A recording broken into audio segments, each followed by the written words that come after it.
In this video, you're going to learn how to propagate and multiply the plants that you have, so you don't have to spend a ton of money buying new samples. You buy one sample, or you get it from a friend. You can get a cutting even. You can get, just a part of the plant, and from that you can multiply and propagate into a sheer abundance. That's what I'm doing here at the homestead. I have some plants and it's now turning into hundreds of plants, and that's needed in a large space. So I will show you how to do that in an efficient way, a simple way. It's not going to be difficult.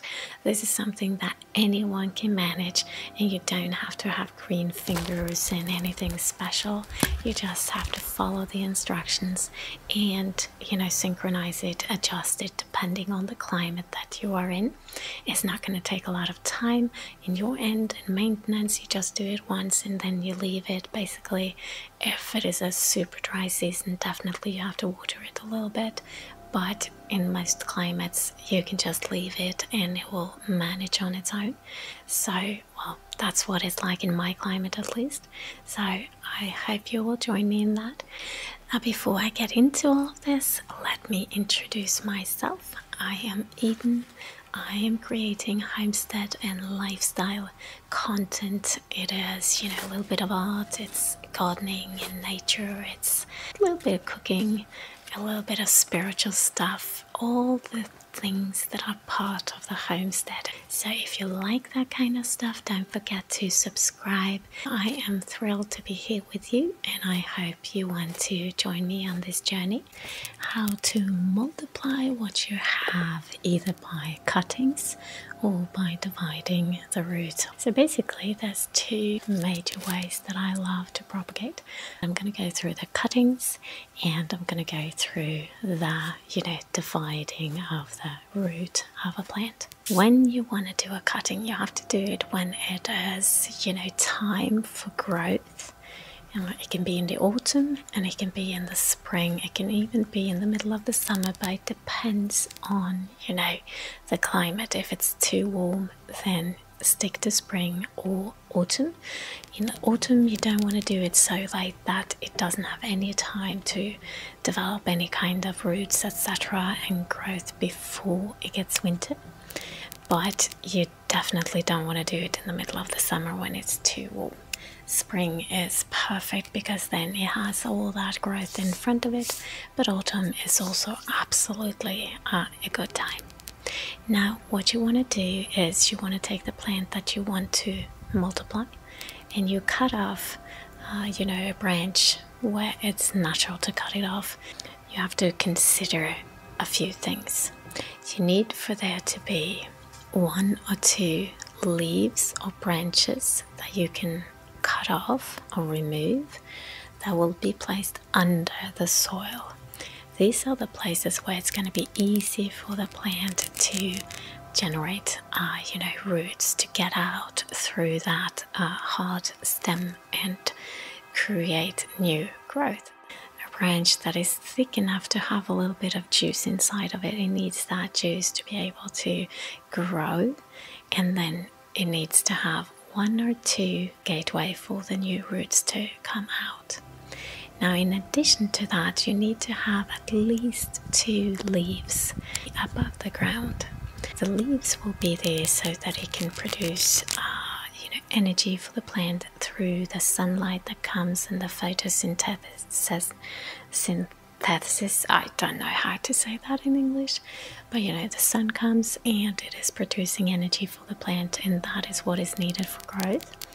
Now, what you want to do on the top level is you want to cut off any new leaves or buds that could draw a lot of energy from the plant.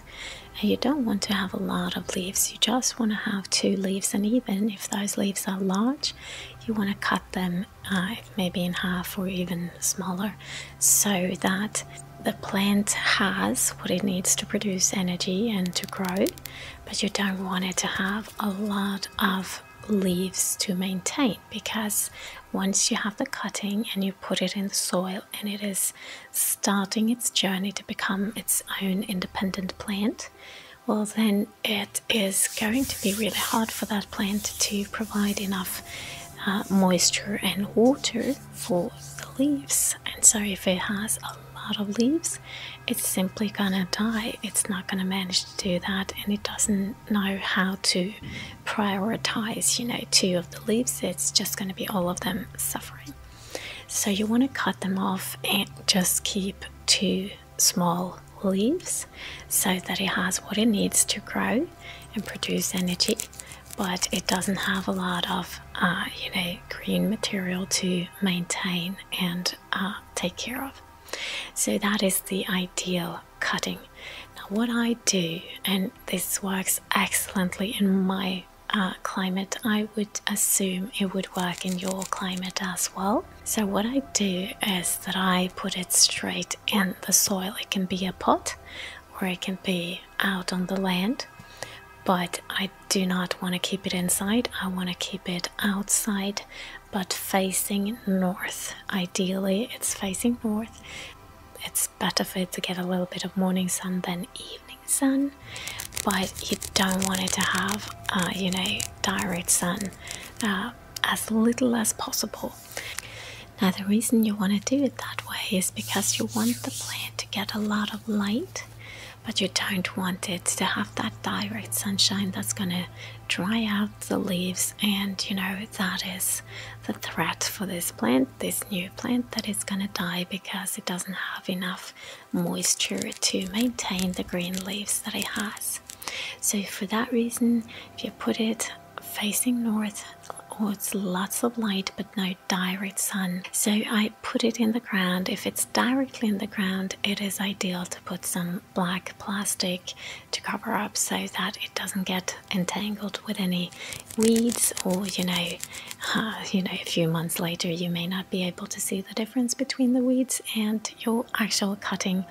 So that is ideal. But if you are doing it in a pot, then you know, it is more controlled. It's ideal for it not to be under the roof so that it will get natural rainwater. The rainwater has more appropriate pH value, it's pure, it's what the plants are used to having, so that is the ideal. And having it outside also makes it so much more easy, because inside it may be dry, it's, you know, maybe limited light, there's so many factors that are not natural. So if you can keep it outside, that is the ideal. It's just going to be so much easier for you. Now of course, if you are in a very hot climate, you have to consider that and choose the time of doing this. I know, for example, in Turkey we would not do this in the time of the year that I would call spring. You would do it in February. That would be a perfect time, or you know, October, end of October or November would be ideal also. But in my region, April, March, not March, then it's not green at all. So April, May, June is good, and then August, September is also a great time. October may be a little bit late because in October you can actually start to get the frost. So it's, you know, you have to choose the time based on your climate. So first of all, you want to divide or move a plant when it's as far away from its time for flowering as possible. So at the time when a plant is having its blossoming, that is not the right time to move it, but that also means it's not the time to divide the root. Now you see how I am doing this. It is so easy, but it needs to be done in the right way. It is so easy when you do that, and if you do it the wrong way, then well, it's going to be a lot of failure. And I've made all of those failures, and that's how you learn. And right now I'm putting it in a place where it doesn't really have a shelter for the evening sun, so I'm just hoping that it's late enough in the year that this will actually work. Now for cutting the root, or that, you know, just dividing plants, I'm going to show you how to do that. I love to do that with hosta. I also do it with the giant lady's mantle. There's so many of these traditional plants that you can do that with, and it's basically choosing the right time, and you can create 1, 2, 3, or even many new plants from that one plant, and it's done instantly. But with hostas, you will get to see that it's not just dividing the roots, like, you know, pulling up a plant and dividing it by your hands. It is quite a hard, you know, massive root. I don't know what it's called actually.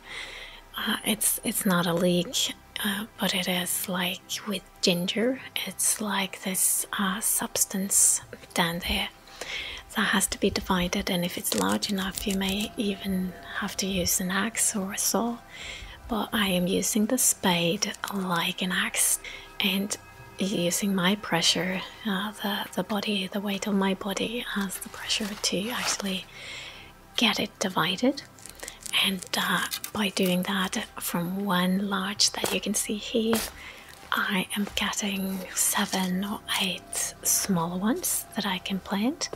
It's not going to look good the first year, and perhaps not the second year either, but on the third year it's gonna start to pick up and be really nice, and suddenly you have many of the plants that used to be just one. And I love this. This is a principle of growth and abundance and multiplication, and this is how it should be with anything in life, that you have something and you divide it and you multiply it so that it becomes a plenitude. It is how creation has been made. It is how God has shown us that it is. It's what you do with seeds. You plant one seed, you get a plant, and that plant may have 100 seeds that then again can grow into hundreds of new plants. And you see the same thing with a potato. You plant one potato, and out of that potato you get 5 to 10 new potatoes. If you're really, really lucky, you get 15 even. The point is, the first time you do it, it's not going to be that much, but if you continue to multiply like that, it's going to grow and pick up a momentum, and it's really going to take you into an abundance. And that is what life is meant to be. Now, if you like this principle, just know that I am having an exciting new thing coming. It's going to be about abundance, how to live a life in abundance, and you are invited. So this is a special thing. You can sign up now. I've created this simple web page where you can just say, hey, I'm interested in that. Check the link that I share below. So take care. I love you. Be blessed, and see you back soon.